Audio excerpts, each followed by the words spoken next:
Hello friends. I can see 90% of my viewers don't subscribe while watching videos. Please hit the subscribe button and like this video. Press that bell icon for notifications and tell me in the comments from which city you are watching this video. Your support means everything to me.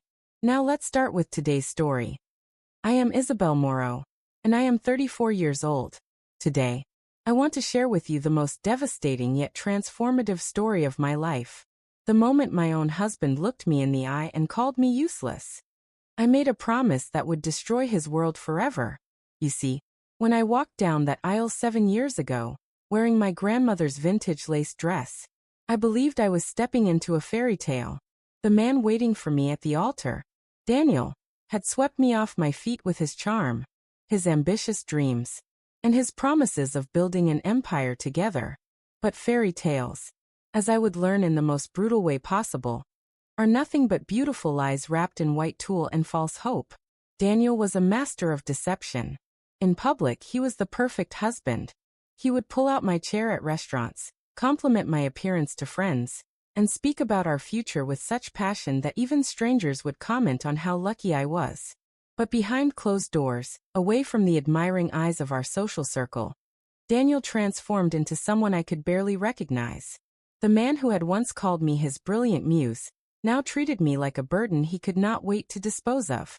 It started with small comments, tiny cuts that seemed almost accidental. When I would burn our dinner because I was trying a new recipe, instead of laughing it off or suggesting we order takeout, Daniel would shake his head with disgust and mutter under his breath about my incompetence. When I struggled with certain French phrases, despite being born and raised in Paris, he would mock my pronunciation in front of guests, making them laugh at my expense while I stood there, cheeks burning with humiliation. But the worst moments came when I dared to dream out loud. Whenever I mentioned wanting to do something meaningful with my life, something beyond being his decorative wife, Daniel would shut me down with such vicious efficiency that I began to question my own sanity. I remember the exact moment when everything changed. It was a rainy Tuesday evening in October, and I had spent the entire day researching local artisans in our neighborhood. I was fascinated by their incredible talent, their passion for their craft, and yet heartbroken by how they struggled to reach the right customers. Over dinner that night, I shared my idea with Daniel. I told him about my vision of starting a consultancy that would help these talented creators connect with luxury markets, to bridge the gap between authentic craftsmanship and high-end consumers who appreciated true artistry. As I spoke, my eyes lit up with excitement. I could see it all so clearly. The workshops I would organize, the connections I would facilitate, the lives I could change. For the first time in months, I felt alive, purposeful, excited about something that was entirely my own. Daniel listened in silence, swirling his glass of expensive Bordeaux, his expression growing colder with each word I spoke. When I finally finished, breathless with enthusiasm, he set down his glass with a sharp clink that made me flinch. Then he laughed. Not a warm, encouraging laugh, but a cruel, mocking sound that cut through me like a blade. "You," he said, his voice dripping with disdain. "You think you could run a business? You are absolutely useless, Isabel. You cannot even manage our household properly. Who on earth would pay for your ideas? What makes you think you have anything valuable to offer anyone?" The words hit me like physical blows. I felt my chest tighten, my breathing become shallow, and tears threatened to spill down my cheeks. But I did not cry. Not in front of him. Not anymore. Instead, I excused myself from the table, went to our bedroom, and closed the door behind me. That night, as Daniel snored beside me, completely unbothered by the devastation he had caused, I made a decision that would change everything. I would prove him wrong. Not for him, not for anyone else, but for myself. I would show the world, and most importantly, I would show myself, that I was anything but useless. The next morning, I began my secret mission. While Daniel was at his office, boasting about his latest business ventures, and probably complaining about his incompetent wife to his colleagues, I was at home studying. I devoured every online course I could find about business strategy, marketing, brand development, and entrepreneurship. I spent hours on LinkedIn, connecting with successful women in business, reading their stories, learning from their failures and triumphs. I joined online forums where entrepreneurs shared their experiences. I attended virtual workshops on everything from financial planning to public speaking. I read every business book I could get my hands on, taking detailed notes, creating action plans, and slowly but surely building my knowledge and confidence. When Daniel went on his frequent business trips, which I now suspected were not always business-related, I used that time to meet with local artisans. I visited their workshops, learned about their processes, understood their challenges, and began to see the gaps in the market that I could fill. I met Celeste, a ceramic artist whose pieces were breathtakingly beautiful, but who had no idea how to price them appropriately or market them to the right audience. I discovered Mark, a leather craftsman whose handbags rivaled those of luxury brands, but who was selling them at farmers' markets for a fraction of their worth. There was Amélie, a jewelry designer whose intricate pieces told stories of Parisian history, and Guillaume, a textile artist whose work deserved to hang in galleries, but was instead collecting dust in his tiny studio. Each conversation filled me with more determination. These people were not just talented. They were passionate, dedicated, and deserving of success. They just needed someone who believed in them. Someone who could help them navigate the complex world of luxury retail and high-end marketing. That someone, I realized, was going to be me. For months, I worked in secret. I developed business plans, created marketing strategies, and designed brand identities. I researched luxury market trends, studied successful case studies, and built a comprehensive understanding of what it takes to transform talented artisans into recognized brands. When Daniel would dismiss my hobbies, as he condescendingly called them, I would simply nod and smile. He had no idea that his useless wife was building something extraordinary right under his nose. The first major breakthrough came when I successfully helped Celeste launch her ceramic collection through a small boutique in the Marais. Within weeks, her pieces were selling faster than she could make them, and she had to hire an assistant to keep up with demand. Word began to spread through the artisan community. Soon, I had a waiting list of creators who wanted to work with me. But I knew I needed to think bigger, to create something more substantial and lasting. That is when I registered my company, Atelier Rising. The name came to me during one of my late-night planning sessions. I wanted something that captured the essence of what I was trying to achieve. Helping talented creators rise to their full potential, elevating their craft to the level it deserved. I chose to specialize in connecting small creators, artisans, and designers with luxury markets. My mission was simple but powerful: to ensure that talent, not just connections or family wealth, determined success in the world of high-end design and craftsmanship. The early days were challenging. I was working 18-hour days, managing everything from client consultations to marketing campaigns, from financial planning to strategic partnerships. But for the first time in years, I felt truly alive. Every success felt like a victory, not just for my clients, but for every woman who had ever been told she was not good enough, not smart enough, not worthy enough to pursue her dreams. Within 6 months, Atelier Rising had helped 12 artisans successfully launch their brands into luxury markets. Within a year, we had facilitated partnerships with some of Paris's most prestigious boutiques and galleries. But the real transformation happened in my second year of operation. That was when the major fashion houses began to take notice. It started with a small feature in a trade publication about one of my clients, whose leather goods had caught the attention of a fashion editor. The article mentioned Atelier Rising as the consultancy behind the brand's successful market entry. Then came the phone calls. First from smaller fashion houses, then from increasingly prestigious ones. They were not just interested in my clients. They wanted to work with me directly, to tap into my understanding of authentic craftsmanship and my ability to identify and develop emerging talent. Soon, my name was appearing in industry publications. Vogue Business featured me in an article about the future of luxury consulting. Fashion insiders were referring to me as the woman who could spot gold in the rough and transform unknown artisans into coveted brands. The irony was not lost on me. The same woman who had been called useless by her own husband was now being sought after by some of the most influential people in one of the world's most competitive industries. But the universe, it seems, has a sense of humor. And it was about to deliver the most delicious twist of all. Daniel's own startup, which he had been boasting about for months, was struggling. Despite his grand promises and his constant criticism of my supposed incompetence, his company was bleeding money and losing clients at an alarming rate. His investors were growing impatient. His board was questioning his leadership. And his brand, which he had positioned as innovative and disruptive, was being perceived as amateur and confused. That is when his business partner suggested they hire a brand consultant, someone who could help them redefine their image, clarify their messaging, and connect with their target audience more effectively. Daniel, swallowing his pride, agreed. They needed help, and they needed it fast. The consultant they wanted to hire was gaining a reputation as the best in Paris. Someone who had an almost magical ability to transform struggling brands into success stories. Someone whose waiting list was months long because everyone wanted to work with her. That someone was me. But Daniel did not know that.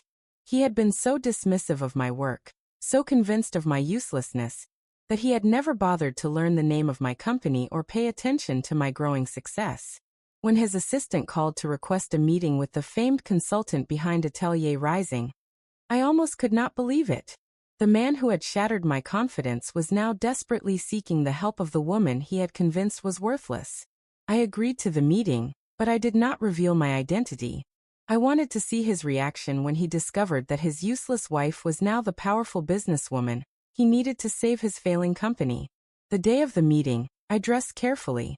I chose a tailored black suit from one of my artisan clients, a piece that exuded confidence and sophistication.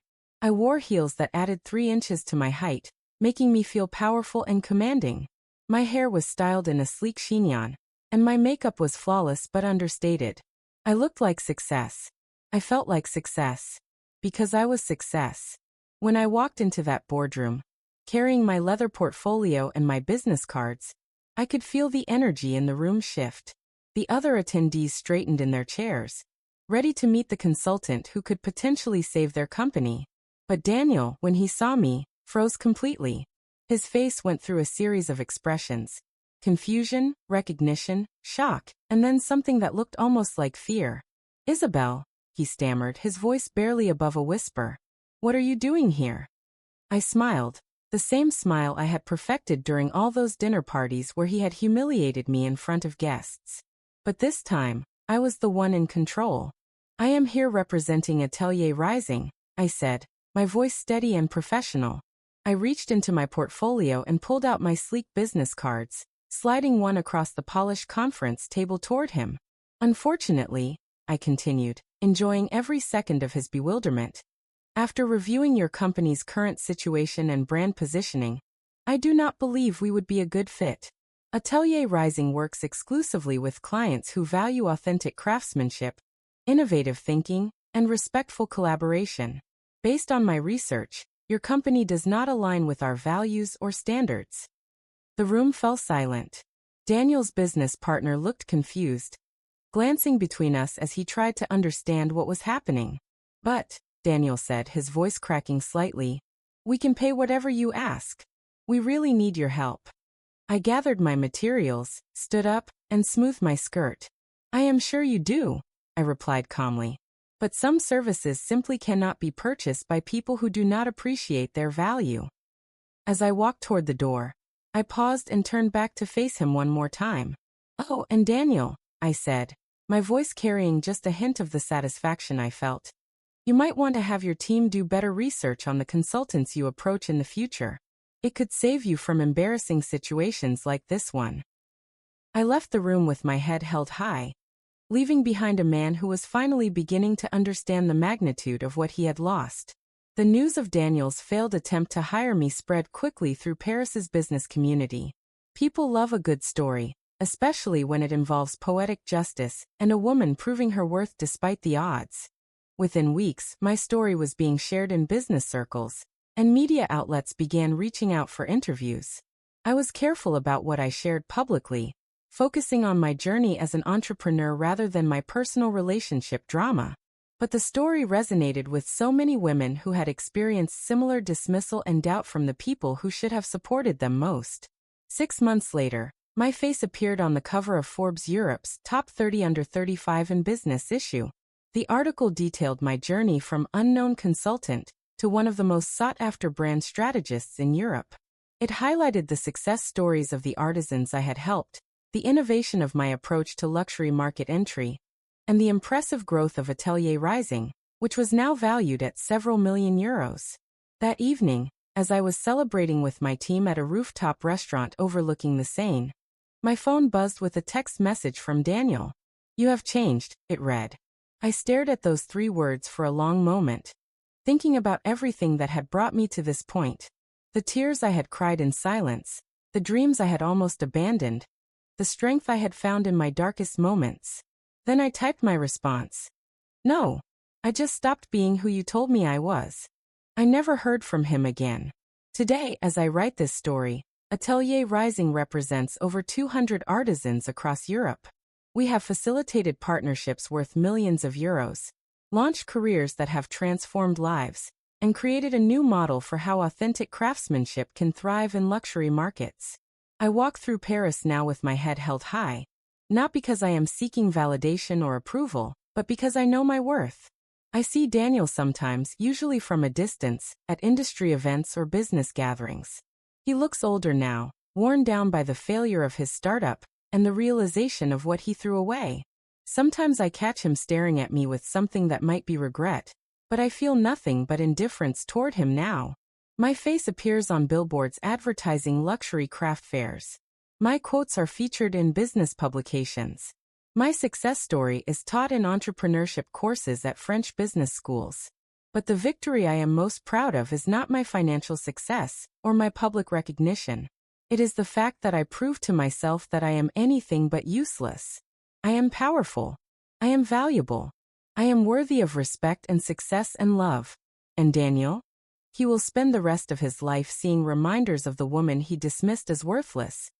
The woman who became everything he could never afford again. Not just financially, though my consulting fees are now well beyond his reach. But more importantly, he could never afford someone like me emotionally, spiritually, or intellectually. He had his chance to support, encourage, and grow alongside an extraordinary woman, and he chose instead to tear her down. Now I surround myself only with people who see my value, who celebrate my successes, who support my dreams, and who understand that true partnership means building each other up, not tearing each other down. The woman who once believed she was useless has become one of the most influential voices in European luxury business. And that transformation did not happen despite the cruelty I endured, but because of it. Sometimes our greatest challenges become our greatest strengths. Sometimes the people who doubt us the most become the fuel for our most spectacular successes. Sometimes the words meant to destroy us become the foundation for our most powerful comebacks. I am Isabelle Moreau, and I am no longer the woman who allowed someone else to define her worth. I am the woman who redefined success on her own terms and built an empire from the ashes of someone else's doubts.